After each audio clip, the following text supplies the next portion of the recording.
Welcome everyone to TKO Boxing. We're back with we're going to be doing a review of the fight camp, which was last night. Of course, a massive event, the first one on the zone from Eddie Hearn's camp.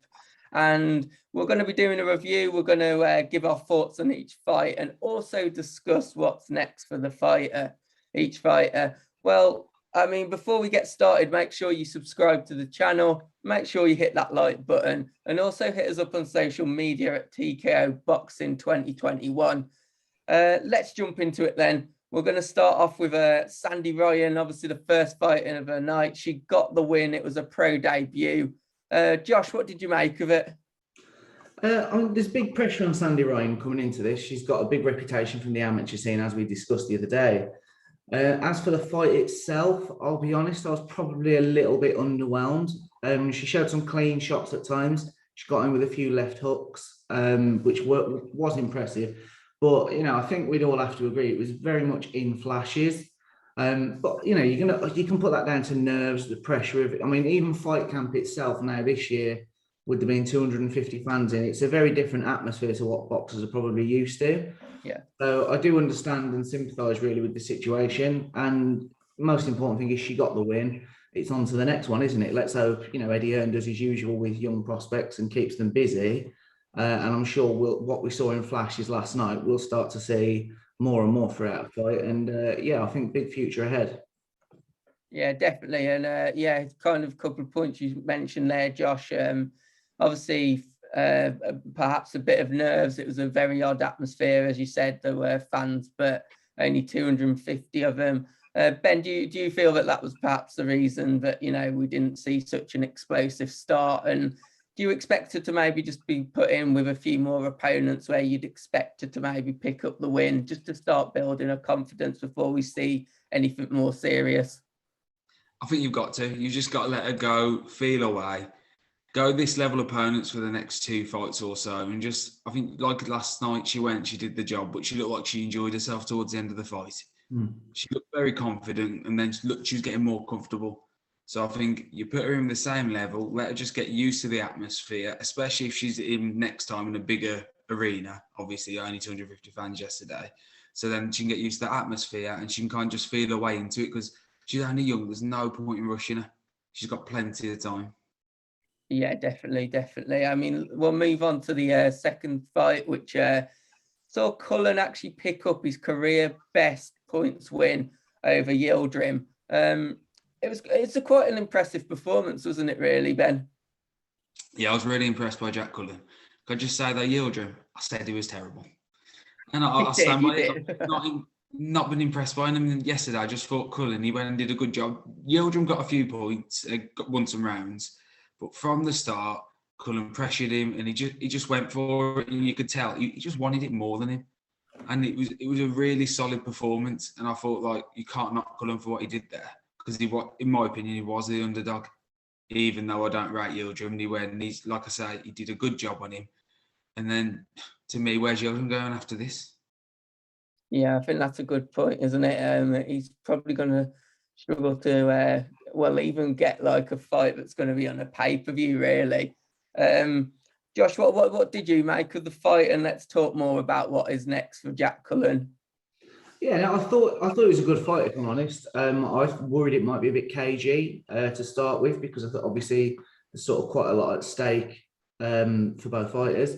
But Cullen, he came out and did a job, clean shots. Definitely picked up the early rounds, which I think put a bit of pressure on Yildirim. I mean, as the fight wore on, I did think Yildirim came into it more. We knew he was a fairly limited fighter, but he has been in with some good opposition over his career. But he just lacked the head movement, which I think made it a lot easier for Jack Cullen to hit him. And I think it was ultimately the cleaner shots that gave him the comfortable win. So it's a massive win for Jack Cullen, isn't it? Massive win. As for Yildirim, what's next? I don't know. He's talked about winning a world title at middleweight. So, Cullen's a big super middleweight, but there was a noticeable size difference. So I do think perhaps Yildirim moves down and tries to have a run at middleweight. But, I think even the likes of Felix Cash and stuff would destroy Yildirim. So who knows? We'll see.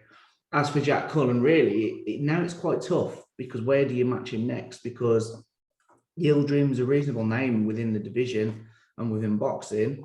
But at the same time, as we've all said, and Tony Bellew said it himself, didn't he?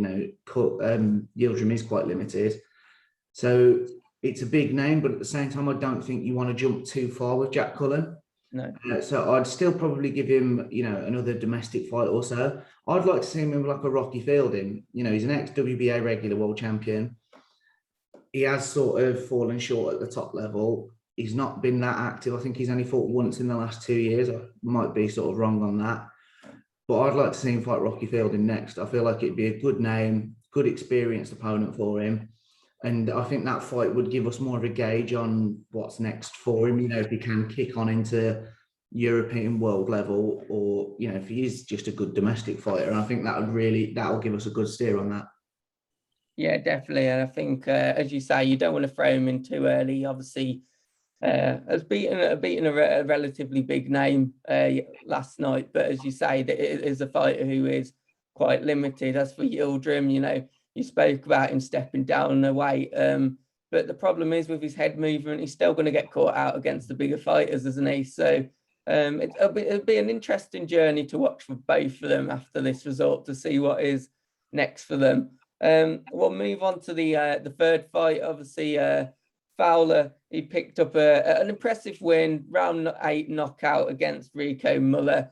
Obviously, Muller was the late replacement, wasn't he, after his other opponent dropped out. But of course, Muller had only just recently fought, so it weren't like Muller was coming in unfit or unprepared or anything like that. But we also spoke about the fact that Fowler has recently just had a child, whether his head was going to be in it fully. He was saying he was focused, but you just never know. I mean, we're a massive fan of him on this channel. But it was quite a convincing win, wasn't it, really? And it set up a great fight coming up against Billam-Smith. That is on October the 9th, that one is. So that's going to be an all-British clash, which is going to be a good fight to look forward to. Yeah, well, going off the fight last night, I thought Fowler went in. Again, I've said this so much tonight. He did the job. He just used that jab, and I think it was good that he got the rounds in. But especially knowing that Billam-Smith's coming up, which is a big step up in class for him, I think he needed the rounds. He needed to just get the feel for it again. I think it's really helped that it's not too far away now when the fight with Billam-Smith is, because it's good that he didn't get hurt, so he's still fit and he can just carry on his camp straight through to October. And I think the Smith fight is going to be a really exciting one, which obviously we'll review closer to the time. But back to last night, and I just think Fowler, he looked impressive. He looked hungry for it as well. And I'm not going to say he toyed with Muller, but I feel like the fight went the way he wanted to. That Muller got a few shots on him, but Fowler, he stayed in. I think he took him out when he wanted to. He wanted the rounds. He wanted to prove he was fit. He just wanted to get the feel for it. And then I think it was impressive. And now, really exciting fights come out at the end of it. Yeah, definitely. I mean, Josh, you just agree with everything that's Ben said. Did you feel that Fowler was in complete control? I thought it was quite an impressive performance from him. It was an impressive performance. Early rounds, you could tell he wanted the rounds. He controlled the fight behind his jab. I mean, I would say in fairness to Rico Muller, he was a game opponent, wasn't he? Particularly the first 2 or 3 rounds, he came forward and he was looking to make a fight of it. So, respect him for that, because, we do see with these late replacements at sort of mid-level, don't we, where they come in and they're sort of there for the paycheck at the end of it. So fair play to him. I would say he normally campaigns at welterweight, and I think you could probably tell that really with the size and strength differences. But not knocking what Anthony Fowler did, it was a good, controlled, measured performance. As for the stoppage, I was right. I did say a late stoppage, so I'm chalking that one up.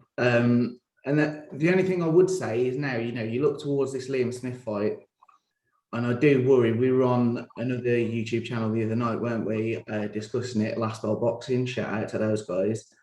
And I do worry about how big of a step up this is. I'd have loved to have seen him in with the likes of a Ted Cheeseman before, and like sort of the winner of that would go against Billam-Smith, because Smith is a world-class operator. He's shown that time and time again.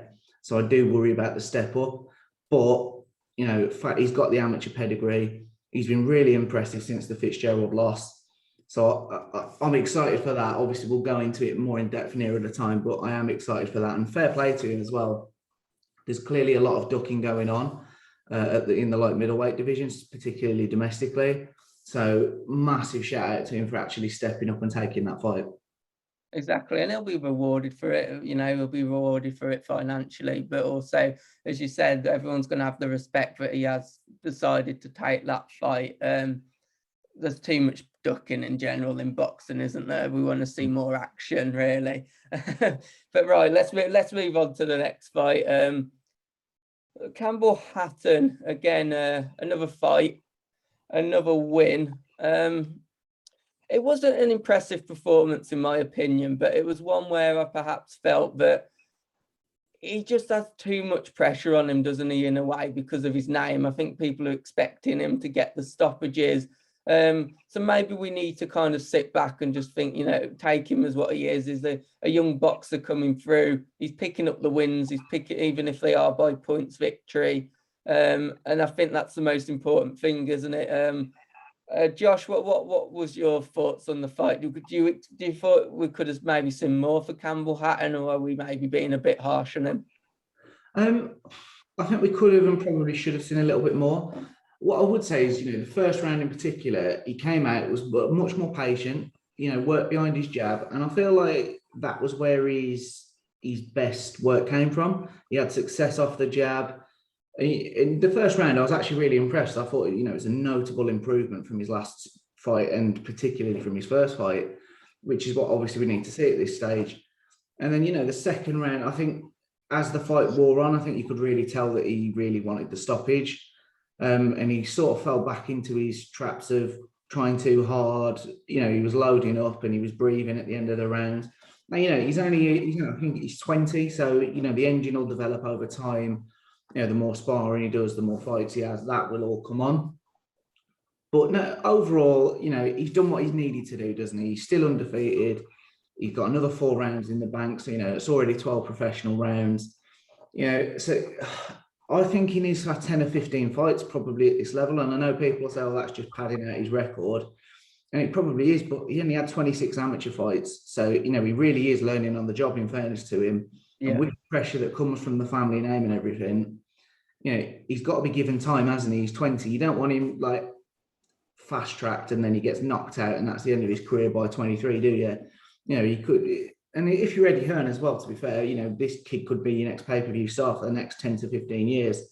So you're going to want to nurture that, aren't you? And, you know, do a proper job with him. So it did what it needed to. I'm quite keen to see when he'll be back out. I think he probably wants to be out another twice before the end of the year, in my opinion, against similar level of opponents. And as long as we keep seeing that little improvement each fight, like I said, I was impressed with the first round.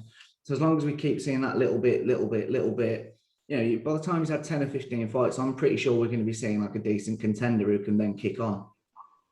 Yeah, and I think you know, a couple of things that you said, the loading up, the obviously, you know, being out of breath probably from, you know, the loading up and trying to finish off his opponent. I think they're going to be things which he will improve on. He won't just you know, I suppose get better fitness wise, also get better managing the fight in a better way, which, as you say, is only going to come from fighting similar opponents in terms of just using it to get the experience. And as you say, only 20 years old as well. We definitely don't want to push him too early into these bigger fights. Either that, you know, just knocks his confidence, or boxing's an odd one these days, isn't it? I mean, 1 or 2 losses, you're then considered an average fighter, even if you've been brave and actually stepped in with the big name opponents. Ben, what did you make of the fight quickly? Just, you know, were you, I mean, pretty much just emulate what Josh says, or were you expecting a bit more? To be honest, I don't know what I was probably expecting a bit more, but I think everyone saw that fight the same way. I don't think anyone can turn around and say they saw it any differently. He went in, he got some more rounds, and he looked like he improved.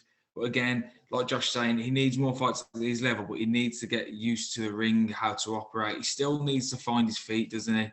And like, he keeps blowing himself a little early. And I just think maybe he's got to work out what his style is and just go, well, just find it and just go for it. And I do think that he'll come good in the end, but we've got to wait, give him time, let him get used to the ring, and then we might see him on the Fowler-Smith undercard. Yeah, that would be an interesting one, isn't it? Throw him in there. I think he's definitely a name that can kind of boost up and attract the crowds purely from a name basis. I think everyone in boxing wants to watch his journey, so always a good undercard to throw in. I mean, let's move on to the Chris Billam-Smith, Tommy McCarthy fight.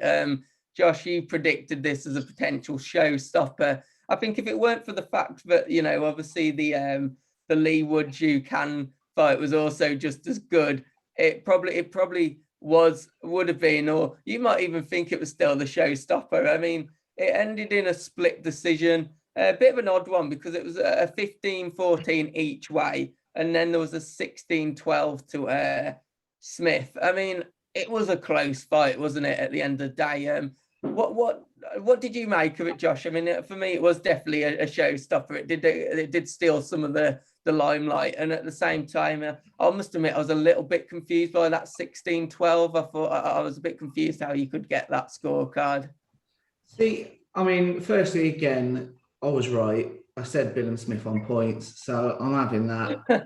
I tried to let everyone know that you were right without actually making you have to say you were right, but just go with it. Let's just not play it down. Let's just accept, again, I was right, and I should probably get credit for it. So, you know, being serious, I think it went how a lot of people probably thought, particularly the early stage. I thought Billam-Smith had the better of the exchanges. And then to be fair, McCarthy, he didn't do a lot, but then he did rock Billam-Smith early. And I think that sort of changed the course of the fight then, because a lot of the rounds were 50-50. I thought the right man won. And yeah, I'll be honest, I think I probably did actually score it, probably 116, 112 to Billam-Smith. But the one thing I would say is there were a fair few rounds that, if you like the work rate, that is sort of what I go for, you'd probably go Billam-Smith. Whereas if you liked the cleaner, more accurate single shots, you'd have probably scored them to McCarthy. So I do understand, you know, the right man won, but I can understand the fluctuating scorecards, to be fair. But, you know, Billam-Smith, I mean, he showed again, doesn't he? He gave props to it at the end, you know, the McGuigan gym, their fitness drills that they do. And I think that's what showed it at the end. And that's what highlighted the difference between the fighters. Billam-Smith, he had, I think it was round 8, he kind of took off because he'd had a big couple of rounds previous. But then when it actually came into those championship rounds, Billam-Smith looked ready for it, and the quality work came from him. Excitingly now, what's next for him? You know, European, Commonwealth and British champion. You know, the McGuigan gym now, they've obviously got Lawrence Okoli at world level. So, I mean, he's getting great sparring, isn't he? You know, he's sparring with a world champion. Daniel Dubois in there as well. So I'm excited by Billam-Smith. Don't wrong, he's had a loss or two early on, but now I feel like he's got his confidence, and he fought like a 12-round fighter last night, which was really impressive. It showed, you know, growth and maturity. So I don't know if he'd be up for it, and I don't know where we're quite at with Richard Riakporhe, but that's the rematch I'd like to see next. You know, obviously Riakporhe beat him previously, and I feel like that could be a great last fight before he then goes up to the likes of world level. So yeah, that's what I want to see next. The people may disagree and think it'd probably be a step backwards for him, because obviously that was a British title fight, and now obviously Billam-Smith, in fairness to him, has gone on to European level. But no, I think that'd be a brilliant fight for him.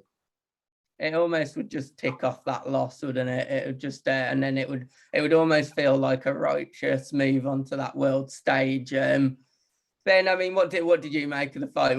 Firstly, what did you kind of have it scored at? I mean, Josh, you made some good points there. There was a question of output and accuracy, which at times that's why you see such a varied scorecard. I suppose it weren't massively different, but I do agree the right man definitely got the win. Ben, do you agree Billam-Smith should have won he has? Yeah, it was the right result, but it was really close. I think when they were saying the scorecards, you can't say definitely who won, because it could have easily gone the other way. But I thought that he went in, his work rate was better. I think McCarthy, he got a few good shots in. And I think a couple of times it looked like he might have rocked Billam-Smith. If someone was getting knocked out, I do believe it was Billam-Smith. Yeah, but yeah. He went in, he did the job, he looked good doing it. And I think he outworked McCarthy, and a lot of the time, McCarthy, he was very static. He just stood still and he waited for Billam-Smith to commit and then just went for the one shot. And I just felt like every time, because he caused him a few times like it, but then Billam-Smith just changed his game plan slightly and stopped falling for the traps. And then as soon as he did that, he did start picking up a few more rounds to McCarthy. But I think the right person won, and we've got to see where he goes from here. And I think it's those kind of things that show you that perhaps he is ready for that world level now, that he can adapt his game plan mid-fight for the opponent. Yeah, it's going to be interesting to see what is next for him.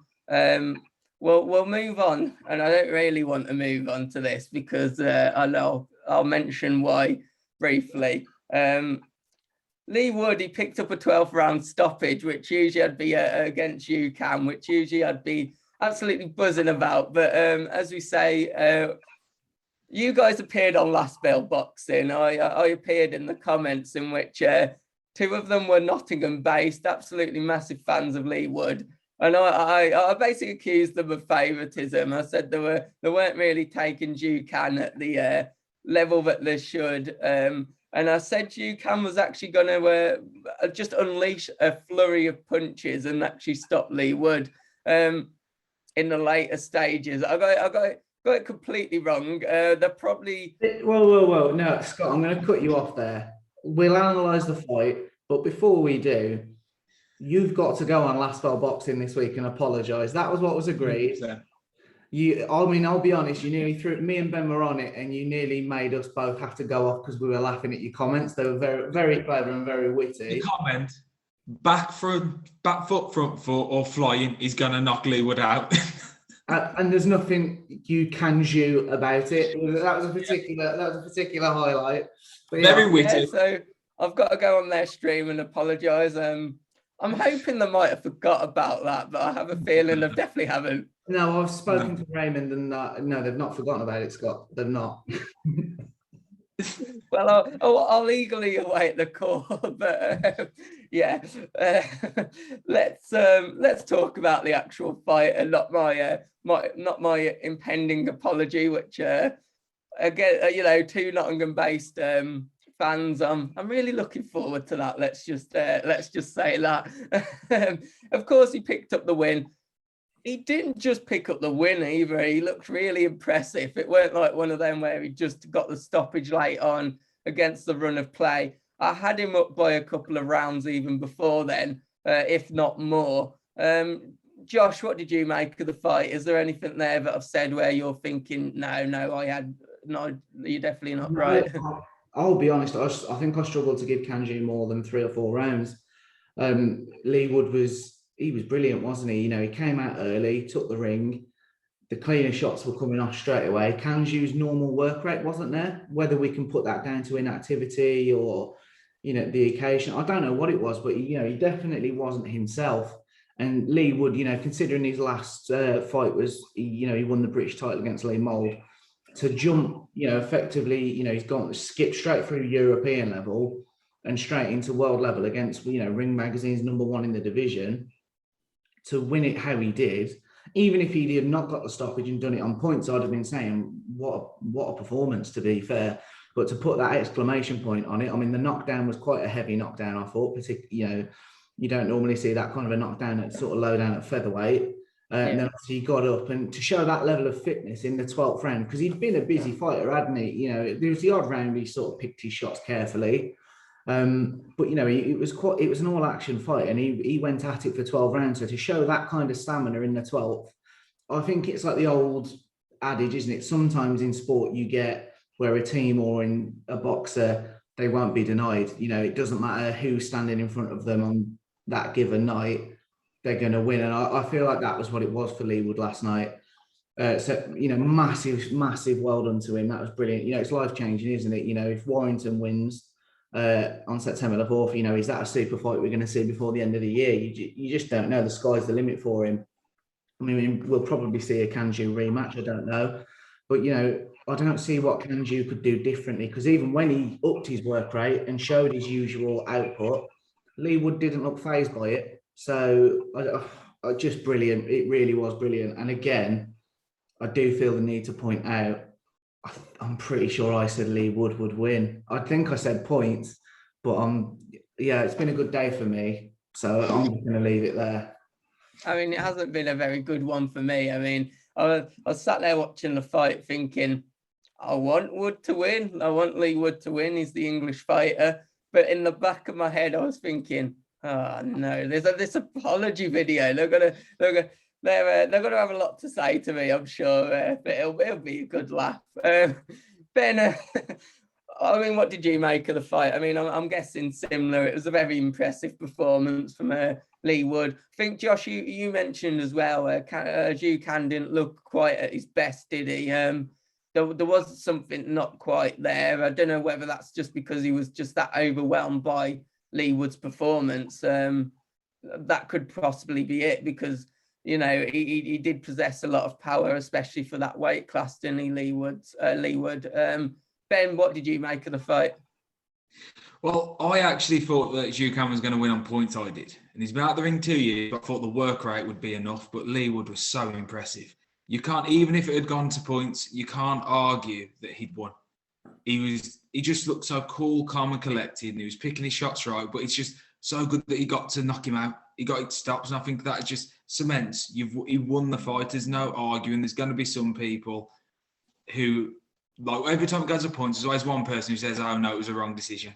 But you can't argue when it's done that way. He did it in style with majority of the rounds, and he can go on to bigger things now. And I just think he was out of Zhu Can wasn't in the same level as him. He was miles above Leigh Woods. Leigh Woods just was superb.